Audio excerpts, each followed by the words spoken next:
International Public Sector Accounting Standard 6, titled Consolidated and Separate Financial Statements, represents a significant step forward in public sector accounting.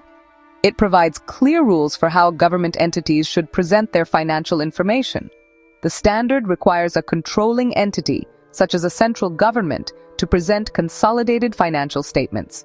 This means it must combine its own financial data with that of all the entities it controls. These controlled entities could be ministries, departments, or state-owned enterprises. The goal is to show a complete and unified picture of the government's overall financial position and performance, leaving no major part of its operations hidden from view. The core principle of Ipsas 6 is control. Control is defined as the power to govern the financial and operating policies of another entity to obtain benefits from its activities. This is not just about ownership. It is about the ability to direct an entity's actions. For example, if a central government can appoint the board of a public utility company and dictate its budget, it is considered to have control. Therefore, under Ipsas 6, the financial results of that utility company must be included in the government's main financial report. This prevents governments from moving liabilities or poor performance off their primary balance sheets and into separate, less scrutinized entities, which is a common practice in less transparent systems. This standard fundamentally changes how we view government finances. Instead of looking at many separate, disconnected reports from various government bodies, we get one comprehensive document. Think of it like a family's finances. It would not make sense to only look at one parent's bank account while ignoring the others, or ignoring significant debts held by other family members. To understand the family's true financial health, you need to see everything together. Ipsas 6 applies this same common-sense logic to the vast and complex structure of a national government, ensuring all financial activities are accounted for in one place for everyone to see. Following Ipsas 6 leads to the creation of reports that are more comparable to those produced in the private sector under international financial reporting standards. This alignment makes it easier for international bodies, investors, and credit rating agencies to analyze a country's financial health. When everyone uses a similar set of rules, it becomes much simpler to compare the financial performance of Pakistan's public sector with that of other nations.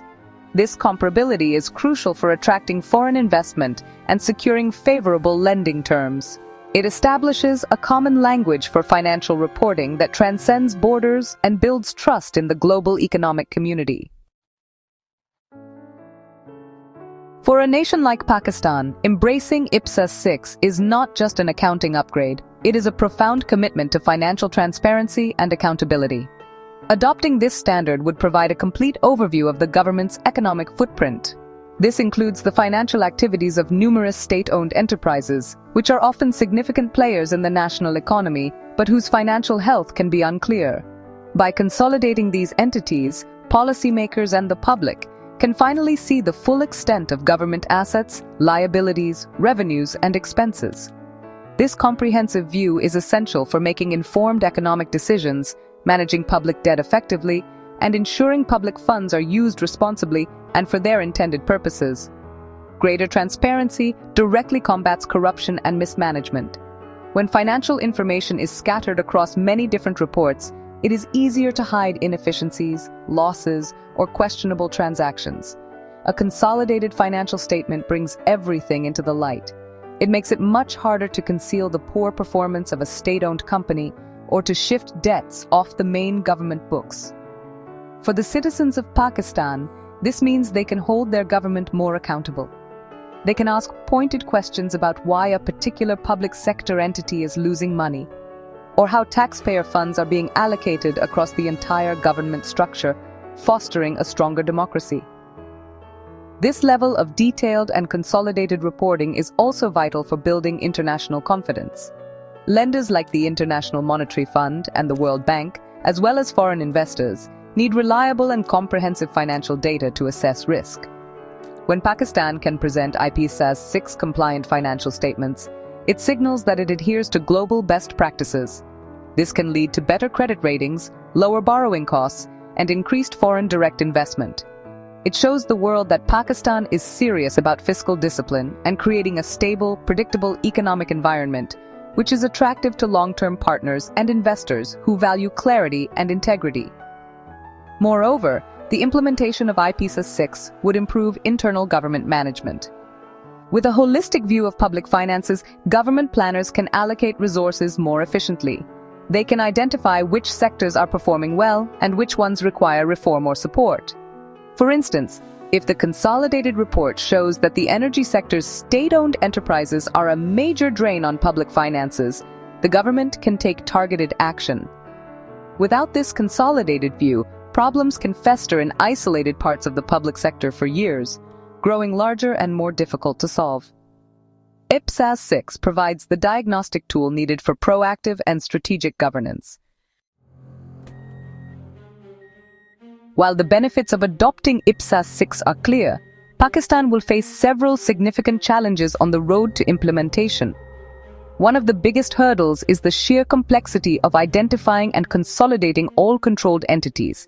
The government structure is vast, encompassing federal ministries, provincial departments, district governments, and a wide array of state-owned enterprises.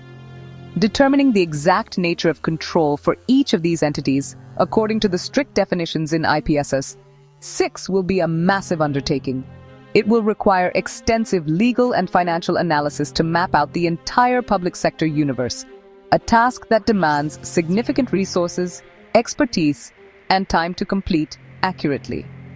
Another major challenge is the need for technical capacity and expertise. Public sector accountants and auditors in Pakistan may not currently have the required skills to prepare and audit complex, consolidated financial statements.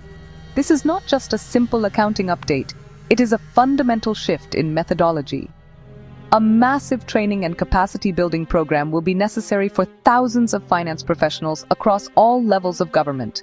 This program must cover the theoretical aspects of the standard as well as the practical application of consolidation techniques. Without this investment in human capital, the implementation could be flawed, leading to inaccurate reports that defeat the purpose of the reform. Resistance to change from within the bureaucracy can also pose a formidable obstacle. For decades, government departments and state-owned enterprises have operated with a certain degree of financial autonomy and opacity. The move towards consolidation means that many entities will face a higher level of scrutiny than ever before. Some managers may resist this change because it exposes poor performance, inefficiencies, or mismanagement that was previously hidden. Overcoming this institutional inertia will require strong political will from the highest levels of government. Leaders must champion the reform, communicate its benefits clearly, and ensure that all parts of the public sector are held accountable for compliance. Finally, technological infrastructure is a critical factor. Compiling consolidated financial statements for an entire country requires robust and integrated financial management information systems. Many government entities in Pakistan may still rely on outdated or manual accounting systems that do not communicate with each other. Upgrading and integrating these systems into a unified platform that can handle the vast amounts of data required for consolidation is a costly and technologically complex project. A phased approach might be necessary, starting with key ministries and enterprises, to ensure the technological backbone is strong enough to support a full-scale nationwide implementation of Ipsas 6. Looking at the experiences of other countries provides valuable insights for Pakistan's journey towards adopting Ipsas 6. New Zealand is often cited as a pioneer in public sector accounting reform. It was one of the first countries to adopt accrual accounting and produce whole-of-government consolidated financial statements.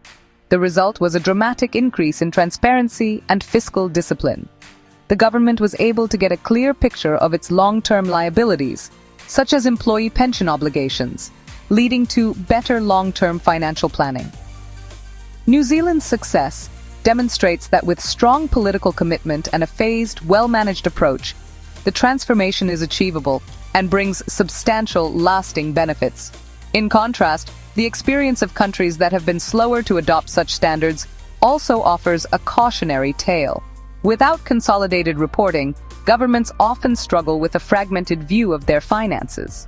For example, before its major reforms, Greece faced a severe debt crisis, partly because significant amounts of government debt and liabilities were held in off-balance sheet entities that were not visible in the main government reports. This lack of a complete picture allowed fiscal problems to grow unnoticed until they became a full-blown crisis. This highlights the risk of not following a standard like Ipsas 6. What you can't see can indeed hurt you, and it can destabilize an entire economy. South Africa provides another useful example of a developing country that has made significant strides in implementing Ipsas.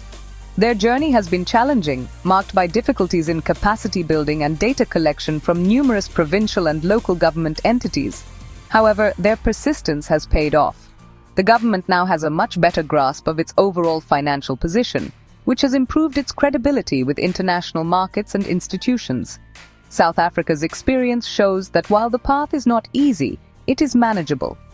A key lesson for Pakistan is the importance of a phased rollout and continuous investment in training and systems to overcome the inevitable hurdles along the way. For Pakistan, the choice is clear. Following the path of Ipsas 6 leads toward a future of greater fiscal transparency, improved governance, and stronger economic stability.